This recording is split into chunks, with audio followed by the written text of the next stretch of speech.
être reconnu comme un parti politique légalement constitué, il faudra désormais avoir 18 000 membres minimum, un siège social, un compte bancaire avec contrôle régulier par la Cour des comptes, mais pas que. Car une fois ces conditions de création réunies, afin de garantir son maintien, chaque parti devra avoir un minimum de 5 députés à l'Assemblée nationale et 30 élus locaux pour les prochaines élections. Des critères établis pour mettre fin à l'émergence des partis qui n'existent que de nom. Il faut qu'on se le dise sans langue de bois, l'échiquier politique national est depuis quelques années gangréné par des aventuriers qui font de leur formation politique des fonds de commerce, des partis illégaux pour la plupart, dont le siège social se trouve dans la mallette de son leader, avec des membres fictifs.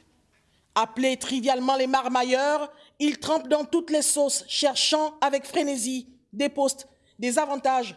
Ces formations politiques, que dis-je, ces boutiques spécialisées dans le chantage, la manipulation de masse, sans réelle consistance, inconnues des fichiers du ministère de l'Intérieur. Une imposture qui n'a que trop duré.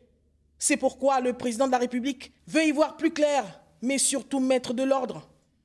Avec ces nouvelles conditions, les partis gazelles, c'est terminé. Le cosmétique politique, terminé. Dans la Ve République, le sérieux, la consistance et la constance seront plus que jamais des éléments d'appréciation. Le chef de l'État, Brice Clotaire Oligui Nguema, qui jusqu'à ce jour n'appartient encore à aucune formation politique, agit en toute neutralité, mettant chaque responsable politique face à ses responsabilités. En mettant fin à cette fémania politique, c'est un signal fort pour les prochaines joutes électorales.